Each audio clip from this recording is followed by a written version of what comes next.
Hey, this is Christian with Dark Portents, and wanted to get some of my thoughts out there about the Malazan Book of the Fallen and what it's like to read the series when you're um, interacting with the fan base. Um, and, you know, you have things like Malaztube and Discord and Twitter and all of these things with you as you read through the series, which is a different experience, I bet, than it was, when the series was first published, for a few reasons, especially if you're like heavily active in the fan base. Um, and there's a couple of things I kind of want to go through here, and one is talking about the idea of the cipher for the series being Toll the Hounds. Um, if you are constantly engaging with the fan base and like interviews with Steve Erickson and things like that, where uh, where there is constantly this hitting on the idea that the series is about compassion and the importance of compassion, the importance of human compassion. From very early on in the read through, the cipher for the series, in a way, I mean, I know it doesn't unlock all the same things that Toll the Hounds might unlock or decode as the cipher for the series, but it tells you a lot about the ending. Memories of Ice tells you a lot about the ending and the shape of the entire series. So, with the way that the fan base is constantly hitting on, oh, the ending is this big there's this big change, and oh, the series is about compassion and this and that, it became very obvious during Memories of Ice to me that the crippled god being released would be the ending of the series that would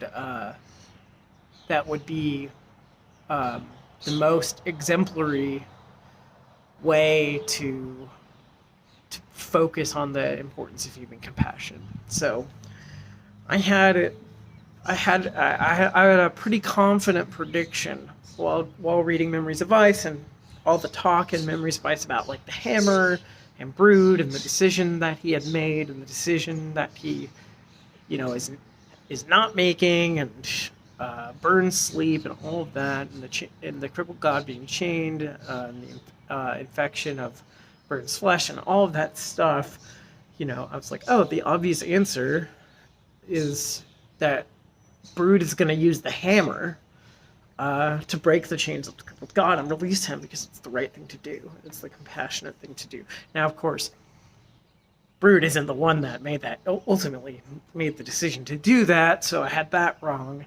And and I'll talk about that in a little bit, in a few minutes. But I will say that if I had been reading these books and I didn't have these general comments from the fan base and from Erickson all along, I would not have thought that the ending was going to be the crippled god being released.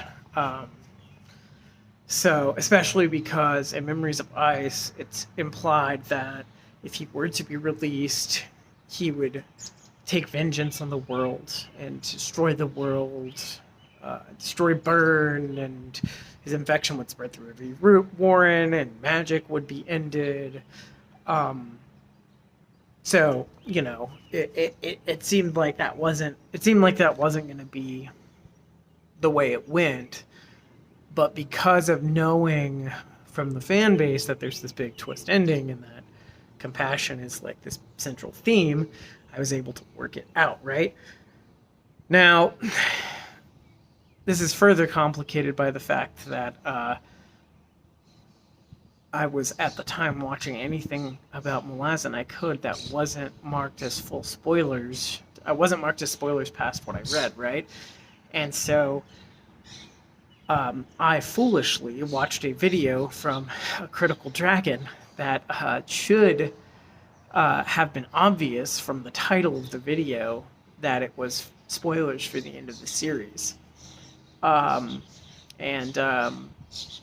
It wasn't marked full spoilers, but I think that's just because AP thought that people who were avid fans of a series that's about, you know, reading, picking things up from subtext would figure out from the title of his video that it was about the series as a whole. So, you know, you just overestimated our ability to do that in our reading comprehension. So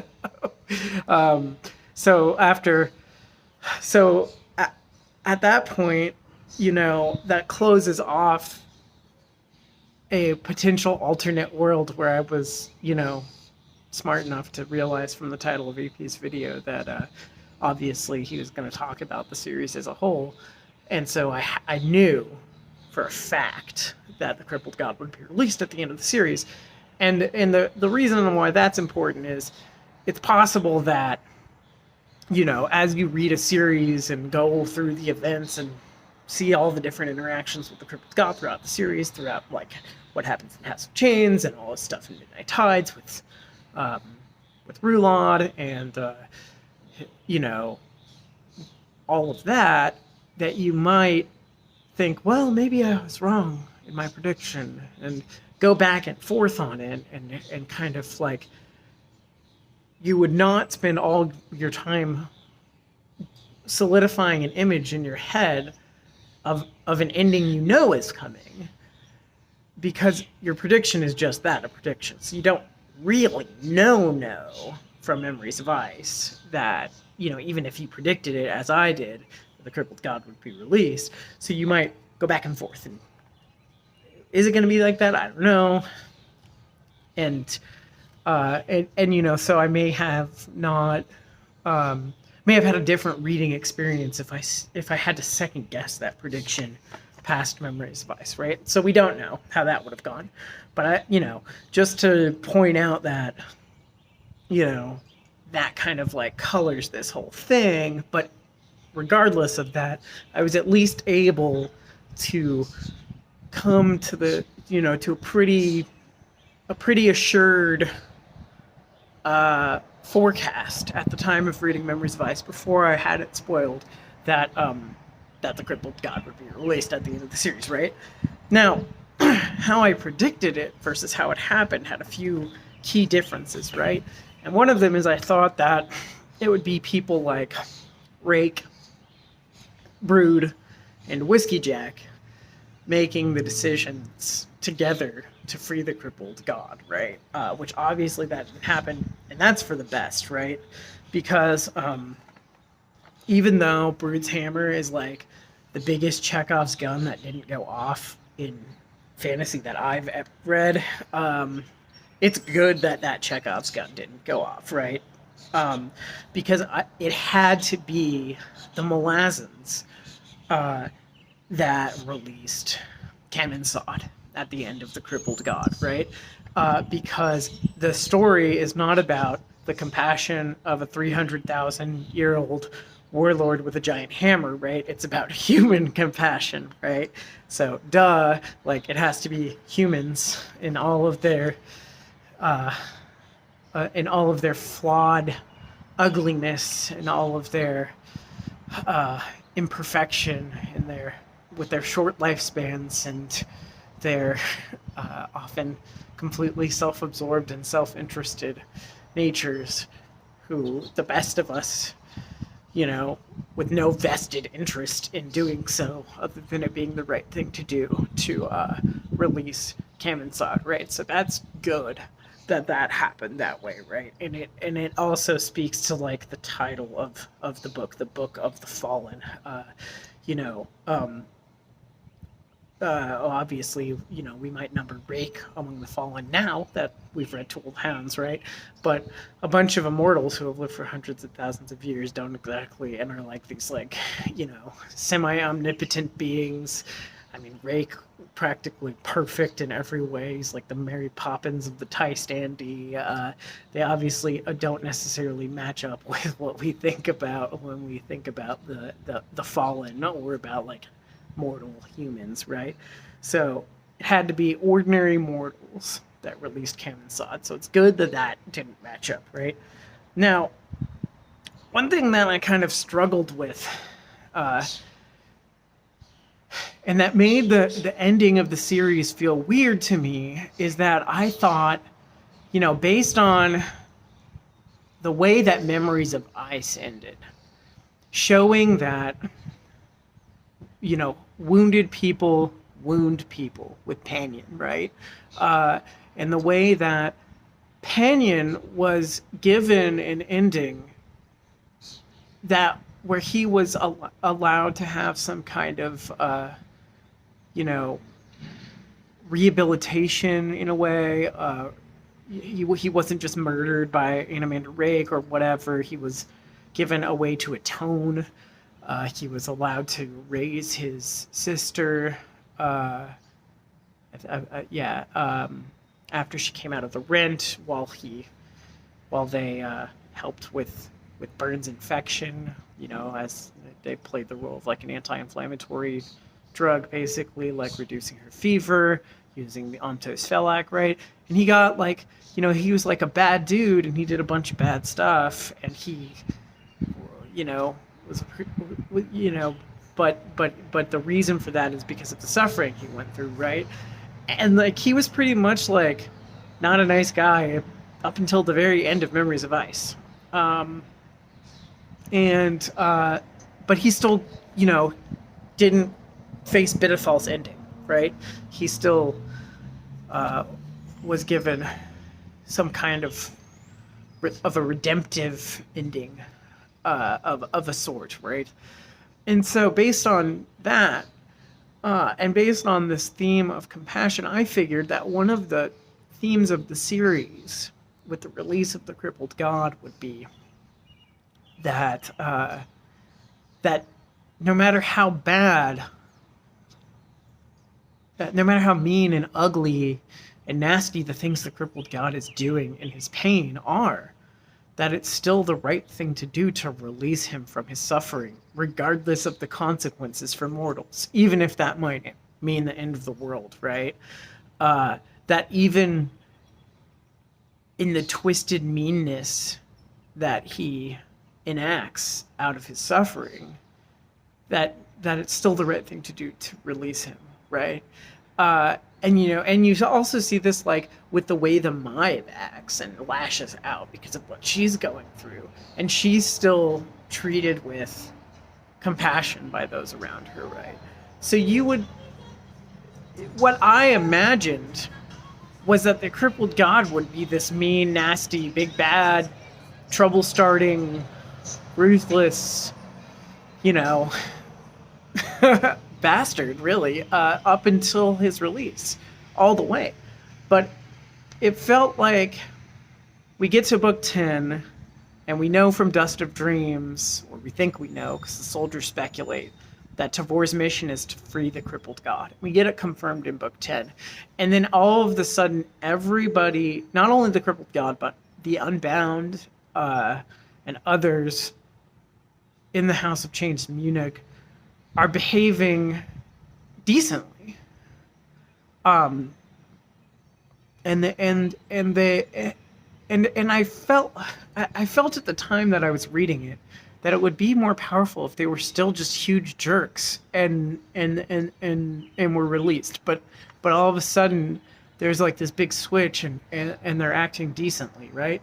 And maybe on a reread they'll seem less like jerks along the way and more like they're decent. I don't know, but I get the impression that they were just kind of acting like jerks the whole time, right? So, and then all of a sudden in book 10 they're not. Now,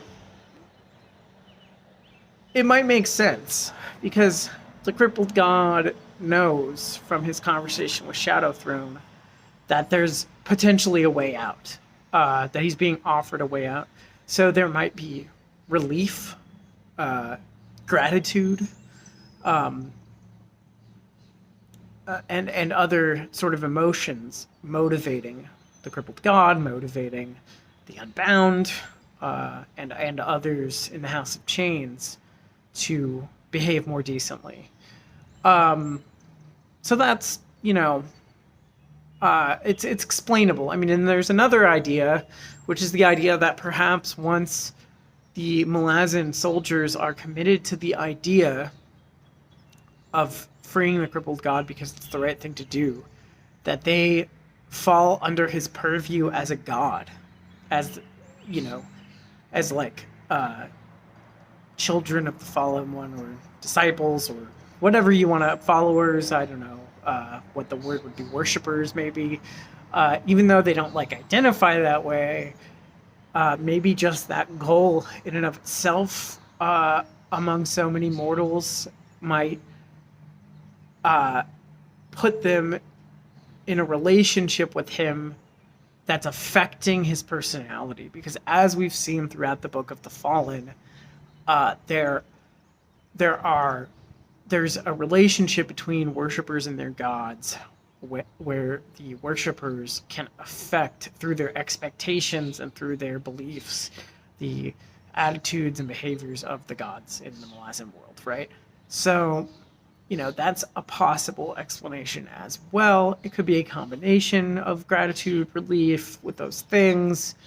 And it could also have something to do with the way that Kamen Sod, by writing the Book of the Fallen, would want to focus a certain lens on him and his followers from the viewpoint of the people viewing their behavior, and have an uglier narrative bias in the earlier books than he has in the final book, right?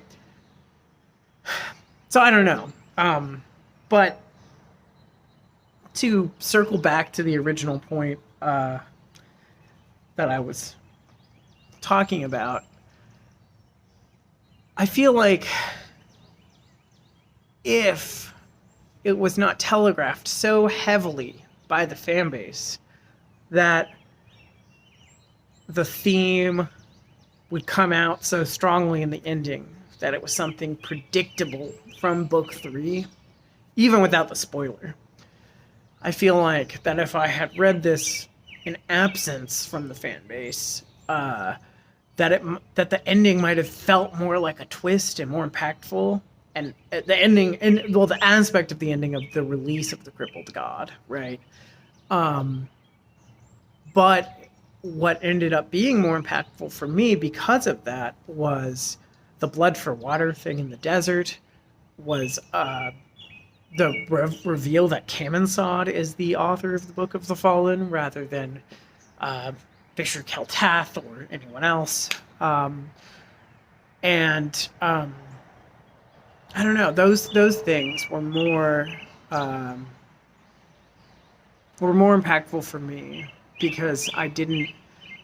I don't know. They just and the Tavor and Ganoes Peron reuniting all had a bigger impact on me than the actual events of the release of Kamen Sod did. Although I was very touched by the way Kamen Sod felt astonishment and just sort of overwhelmed by the display of bravery and sacrifice and vigilance of the Malazan soldiers during the release battle. So that was really, really cool. Yeah, I mean, all in all, I feel like Dust of Dreams hit me harder than the last book did. But that being said, without the fan base, I would not have caught so many things along the way. Without the discussions around the books that I was both a participant in and an observer of, I wouldn't have been so conscious of all the details of each plot running through. I would have forgot more stuff because it wouldn't have been solidified through the discussion. I wouldn't have, without some of Erickson's explanations that I've heard, both when talking to him on the podcast, but also just like listening to 10 Very Big Books and the critical conversations on A Critical Dragon. I feel like there are just things that I would have missed or not appreciated as much or not been impacted as much by, because I wouldn't have all of this context and certain elements reinforced and focused on.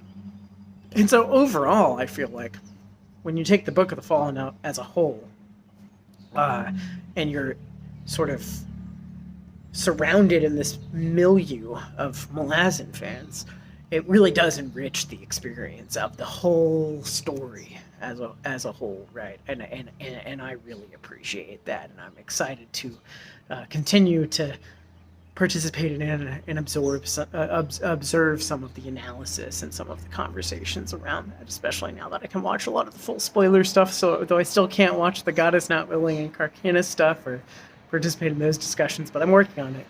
And I guess I'll just close out by saying the Book of the Fallen is the greatest story I've ever read. It's the most impressive thing I've ever read in fantasy. I can't put my finger yet on why I love Carcanis so much. I'm only in chapter 3. It's very different from the Book of the Fallen. A lot of fun. If you haven't read Carcanis, you should read Carcanis. Maybe as I get farther along in the first Carcanis book, I'll be able to put my finger on what's so different about it, but it's very unique, feels very different from the Book of the Fallen so far, and it's so captivating, and more people should read Carcanis. I know you guys all read The God Is Not Willing. I don't know why you're not picking up Forge of Darkness and reading it and putting it down and picking up Fall of Light, but you should read Carcanis, and maybe I'll do a separate video about that once I get a little further along. But thanks, everybody, for coming with me on this journey, despite, tempering or changing or enhancing expectations, despite any spoilers that may have happened, despite all of that. It's really been a rewarding and enriching experience to go through this as like a Malazan community rather than just as an individual reader, and I do really appreciate that. But I just wanted to get some of my thoughts out there about some of the differences. I hope I didn't read as wasn't complaining. This book series is really amazing, and I'm so glad that I've been reading it along with all of you.